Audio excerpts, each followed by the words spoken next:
Ah, attends, regarde, je vais juste plier ici comme ça. Bonne idée. Ça fera un bourrelet de peau, les gens ils croiront que je suis un peu comme eux. De toute façon, t'inquiète, je te rajouterai des vergetures sur Photoshop. C'est pas simple d'être dans les standards de beauté de mon époque parce que tous les sujets body positifs, bah moi je peux pas m'en emparer. Et c'est con parce que c'est ce qui fait vendre le plus, le manque de confiance en soi, on le sait. Ouais.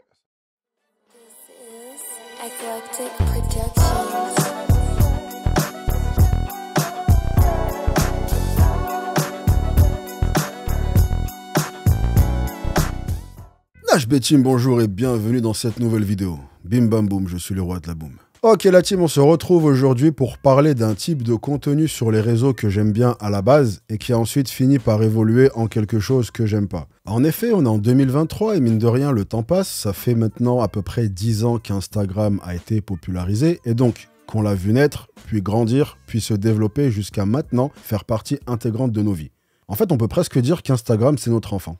Et comme n'importe quel enfant, Instagram est passé par différentes phases. Bien sûr, il y a eu plein de phases, mais pour les besoins de cette vidéo, on va en retenir deux principales. La première phase, que je situerai entre le début de la plateforme et jusqu'à environ 2018-2019, a été une phase où Instagram était un réseau super esthétique. Tout devait être parfaitement à sa place, tu vois, joli, sans rien qui dépasse, rien qui coule. C'est dans cette phase qu'on a vu l'explosion des filtres, des templates de couleurs différentes. Tout le monde devait être beau dans le sens conventionnel du terme. Le nerf de la guerre, c'était qu'on ne puisse pas voir la moindre imperfection. Et c'est d'ailleurs là qu'on a assisté à la naissance de l'expression Instagrammable, qui désigne quelque chose de tellement joli et esthétique qu'il est digne de se retrouver sur Instagram. Enfin bref, donc ça c'était la première phase. Et on a donc eu la deuxième phase qui est apparue après aux alentours de 2018-2019, où les gens ont commencé à en avoir un peu marre de toute cette soi-disant perfection, et ils ont commencé à vouloir du réel. Tu vois, ils ont eu envie de voir la vraie vie. Et en parallèle, les personnes qui voulaient créer du contenu, mais qui ne correspondaient pas à cet idéal Instagram, ont commencé à se dire qu'ils avaient le droit de le faire quand même, et surtout qu'ils n'avaient pas à être invisibilisés ou cachés. En gros, ce que j'essaie de dire, c'est qu'il y a eu simultanément une grosse offre et une grosse demande pour des contenus moins bichonnés et qui montraient plus la diversité et la réalité des corps. Donc naturellement, on a assisté à une explosion de ce genre de posts et une explosion de l'engouement suite à ces posts. Et ce phénomène s'est encore plus amplifié en 2020 avec la pandémie et les confinements, puisqu'on était dans une période où les gens avaient tendance à prendre du poids et même de façon générale être dans un état où la dernière chose que tu as envie de voir, c'est la photo de quelqu'un sur un bateau à Dubaï en train de boire un spritz avec un petit parasol qui sort du verre. Les gens étaient juste pas d'humeur à ça. Alors que des posts qui viennent te dire « t'es peut-être pas au top du top là tout de suite, mais c'est normal, et regarde, t'es pas seul », c'était beaucoup plus dans l'air du temps. Quoi qu'il en soit, ce changement de direction de la plateforme a eu un impact super positif. Il a permis un peu de casser la machine à complexe d'infériorité qui était devenue Instagram. Et donc, à partir de là, quelque chose d'assez logique a commencé à se passer. Ce quelque chose, c'est que les personnes qui partageaient ce genre de contenu ont commencé à développer une très grosse audience. T'as donc des comptes qui se montraient sous leur vrai jour, que ce soit par rapport à leur poids, par rapport à une particularité physique ou autre, et qui sont devenus super populaires. Des personnes qui, pour une raison ou une autre, ne rentraient pas dans les codes du précédent Instagram, obtenaient aujourd'hui une visibilité et un public. Et donc les avantages qui vont avec. Et tout à l'heure dans l'intro, je t'ai dit que j'allais parler d'un type de contenu que j'aime bien qui a évolué en quelque chose que j'aime pas. Là, c'était la partie que j'aime bien. Le fait que tout le monde puisse être représenté, c'est super. C'est super pour les personnes qui peuvent créer du contenu et partager ce qui les passionne. Et c'est super pour ceux qui consomment ce contenu et comprennent qu'il n'existe pas qu'un seul type de corps. Mais maintenant, il est temps de parler de la partie que j'aime un peu moins. Cette partie, elle part d'un postulat simple. Ce postulat, c'est que quand il y a une nouvelle opportunité qui se crée, tu as forcément beaucoup de gens qui vont vouloir profiter de cette opportunité. C'est ce qu'on appelle l'effet ruée vers l'or. Sauf que ici, c'est pas aussi simple que ça. Parce que à l'inverse d'autres opportunités, ici, il y a un critère d'éligibilité qui est important. Il faut que ton corps présente une particularité qui est vue comme non Instagrammable à la base. En gros, il faut que ton corps casse les codes du vieil Instagram, que tu sois à l'antipode de l'Instagram parfait. Et donc, on s'est heurté à un problème. Ce problème, c'est qu'il existe des personnes qui correspondent en tout point à l'Instagram parfait. Ils ont ce qu'on pourrait qualifier de beauté conventionnelle. Sauf que ces gens ont voulu profiter de l'opportunité aussi. Donc, qu'est-ce qu'ils se sont retrouvés à faire? Ils se sont retrouvés à essayer de rentrer dans le club de force en s'inventant des défauts. Et c'est là qu'on a commencé à assister à un florilège de posts d'une hypocrisie à couper le souffle que j'ai fini par qualifier de posts faux body positive. Où tu avais des personnes qui faisaient un forcing tapeur avec des comparatifs. Où en gros, tu avais une photo, c'était leur meilleure pose, meilleur éclairage, rentrage de ventre, bref, le type de photo qu'ils publiaient depuis la nuit des temps sur l'ancien Instagram. Et juste à côté, en montage, une photo en position penchée en avant, t'as l'impression qu'ils vont se faire une scoliose, le ventre bien sorti pour essayer de faire un ou deux bourrelets, ou alors la cuisse écrasée contre le sol pour faire apparaître de la cellulite, avec comme description un magnifique « Regardez, c'est normal,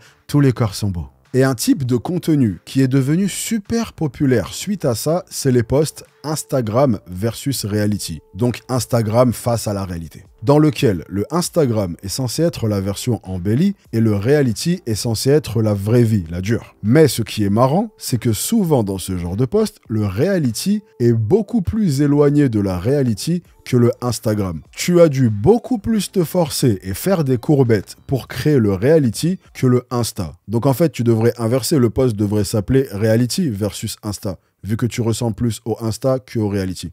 Et le souci vis-à-vis de ce genre de post, c'est qu'on fait une boucle et qu'on en revient au problème de base sur Instagram. En gros, dans le but de paraître naturel, ces posts vont demander une préparation de malade. Chose qui est justement ce qu'on a voulu combattre avec ce genre de post. Et en fait, cet opportunisme, tu peux assez facilement t'en rendre compte en regardant le contenu habituel de ces personnes. Souvent, c'est super esthétique, super retouché, tout est à sa place. Bref, on est dans l'ancien Instagram par excellence. Et en fait, tu réalises assez facilement que ce post acceptation de soi, c'est juste un truc ponctuel fait une fois pour rafler les points qui vont avec, se faire bien voir des bonnes personnes, le tout avant de retourner faire ce que ce genre de post est censé combattre à la base. Et donc, pourquoi est-ce que j'ai un problème avec ce genre de post? Alors, tout simplement parce que, comme je te l'ai dit, je suis à la base un grand partisan de ce genre de post qui aide les gens à comprendre qu'un corps humain, c'est pas forcément ça ou ça.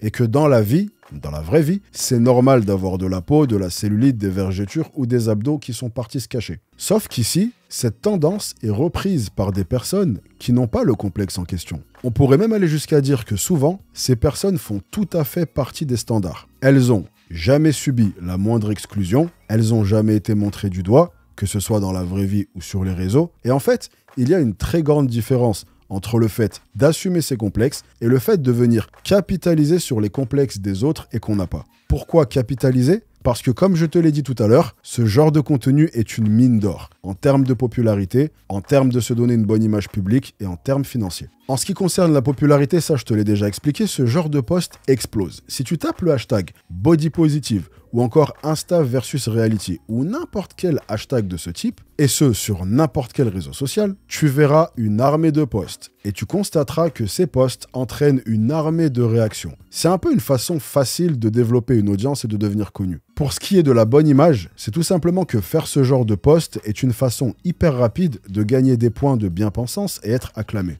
Et quand on sait que sur les réseaux, l'image que tu renvoies est très importante, on comprend assez vite la tentation pour un influenceur ou une influenceuse de venir faire ce genre de post de temps à autre, histoire de booster son capital sympathie. Mais ces deux trucs précédents ne me posent bizarrement pas tant de problèmes que ça. Vouloir devenir populaire et apprécié sont des traits humains. Non, là où ça commence à devenir chaud, c'est sur la troisième conséquence, la conséquence financière. Beaucoup de ces personnes qui viennent s'approprier ce mouvement et l'utilisent à des fins de popularité, l'utilisent également dans pas mal de cas à des fins marketing. Sous pas mal de ces posts qui prônent l'acceptation de soi et le fait de s'aimer comme on est, tu vois une multitude de liens pour du coaching en ligne, pour des guides perte de poids, pour des inscriptions à des mailing lists, pour des inscriptions à des groupes de soutien qui sont souvent un autre outil publicitaire déguisé, pour des codes promo pour des marques qui capitalisent de plus en plus sur ce public, comme Gymshark ou Women's Best, qui ont bien compris la mine d'or que ça représentait de venir s'intéresser à ce genre de personnes. En gros, le speech, c'est de prendre une personne qui rentre en tout point dans la norme, cette personne vient faire semblant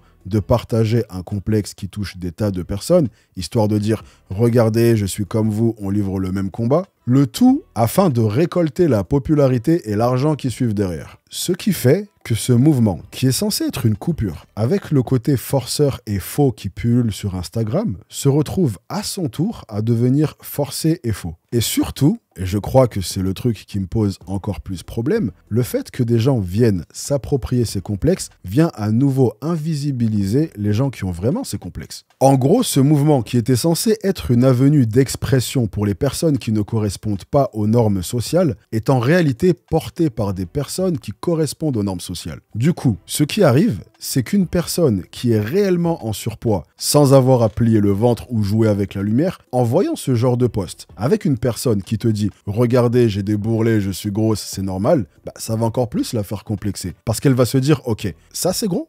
Mince, mais dans ce cas-là, moi je suis un tank ». Elles vont voir les posts Insta vs Reality et elles vont se dire que, à la différence de la personne sur le post, elle, il n'y a aucune pause, aucun effet de lumière et aucun artifice qui peuvent leur donner l'illusion d'avoir un ventre plat ou d'une taille en sablier. En gros, on revient exactement avec le problème de base d'Instagram qui redevient inlassablement une usine à complexes et sentiment de ne pas être assez bien. Maintenant, tu me connais assez pour savoir que quand je vais dénoncer des trucs, c'est jamais adressé aux personnes qui font le truc en question. Tout simplement parce que tant qu'il y a une opportunité, les gens le feront. Et ça serait naïf de penser le contraire. Ça reste et ça restera un moyen facile de gagner des abonnés et de l'argent. Non, ici je m'adresse plus aux personnes qui peuvent tomber sur ces posts. Ces posts peuvent être extrêmement bien faits et agréables visuellement. Et si ils t'apportent du positif et que tu te sens bien en les voyant, alors change rien. Mais si jamais tu es dans la deuxième catégorie, celle qui va avoir tendance à complexer en voyant ce genre de posts, garde à l'esprit que ces posts sont du marketing. Et que bien qu'en apparence, ils sont censés refléter la vraie vie, en réalité, c'est rarement le cas. C'est juste une tendance qui vient surfer sur un besoin. On a besoin de réel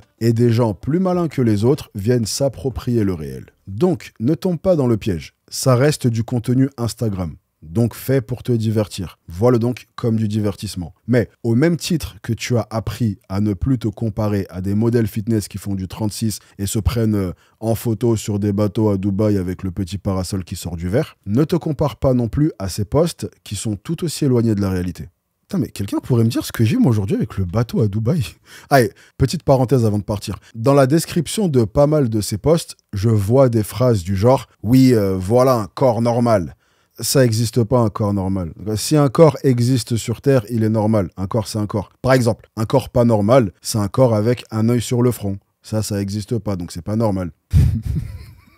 Je viens de penser. Je suis sûr qu'il y en a un d'entre vous qui va réussir à me trouver une personne avec un œil sur le front, bordel. Je vous connais trop. Faut que j'arrête de me mettre dans la merde comme ça. Un œil sur le front et un œil derrière la tête. Voilà, je vous complique la tâche. Et pas le droit d'utiliser d'intelligence artificielle, hein, je vous dis direct.